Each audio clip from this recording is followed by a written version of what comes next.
Assalamualaikum warahmatullahi wabarakatuh. Saya Fajar Ramdhani. Di sini saya akan menjawab soal dari tugas akhir fonologi. Untuk yang pertama yaitu mengapa fenomena ketidaklancaran berujar, gagap, dan sebagainya sering dikaitkan dengan ketidakmampuan belajar oleh individu yang bersangkutan. Bagaimana upaya fonetik menanggulangi fenomena ini?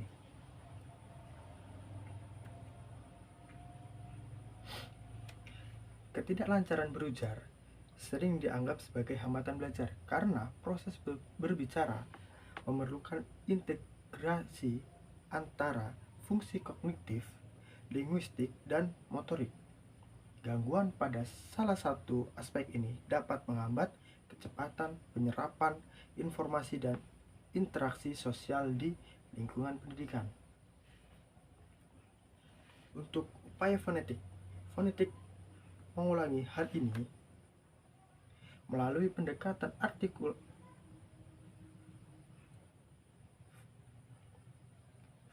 menanggulangi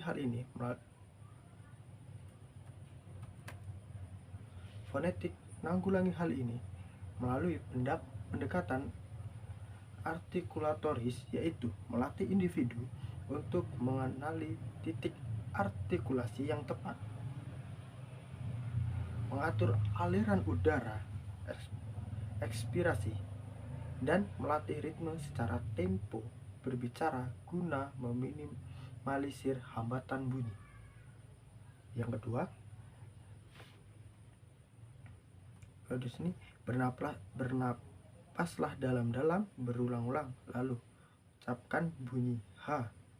Apakah ada perbedaan pita suara ketika bernapas dalam-dalam dan mengucapkan bunyi H?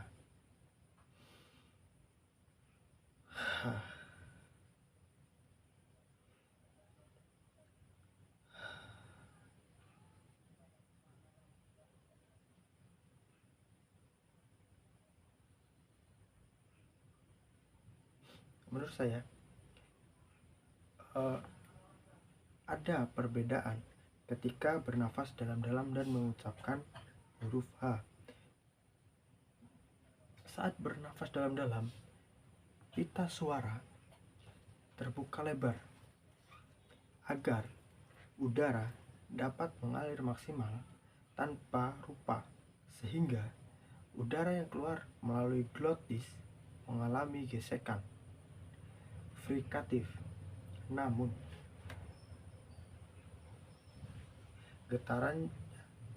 getarannya tidak cukup kuat untuk menghasilkan bunyi bersuara. Jadi bunyi H-nya tidak jelas, cuma. Yang ketiga, apa sebenarnya yang dimaksud dengan bunyi bersuara dan bunyi tidak bersuara? Jelaskan dengan tepat agar kedua istilah tersebut tidak disalahpahami.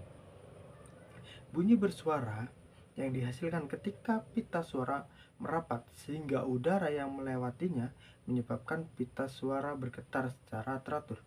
Contohnya adalah bunyi vokal dan konsonan seperti B, D, dan G. Dan bunyi tidak bersuara, bunyi ini dihasilkan ketika pita suara merenggang atau terbuka sehingga udara keluar tanpa menyebabkan getaran pada pita suara. Contohnya adalah P, T, K, dan S. Nah, perbedaan antara dua ini murni didasarkan pada getaran pita suara, bukan pada volume suara yang dihasilkan. Yang keempat atau yang terakhir, apa yang dimaksud dengan kesatuan bentuk linguistik terkecil? Apa hubungannya dengan fonem?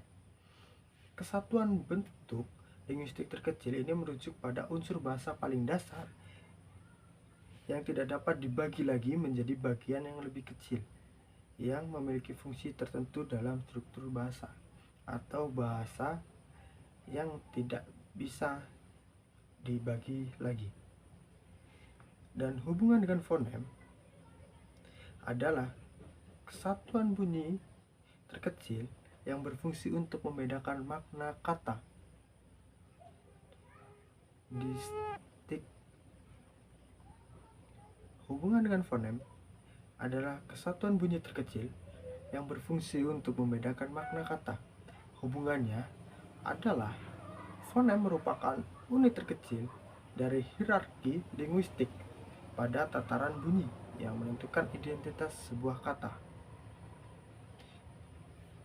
Sekian dari saya akhiri. Wassalamualaikum warahmatullahi wabarakatuh.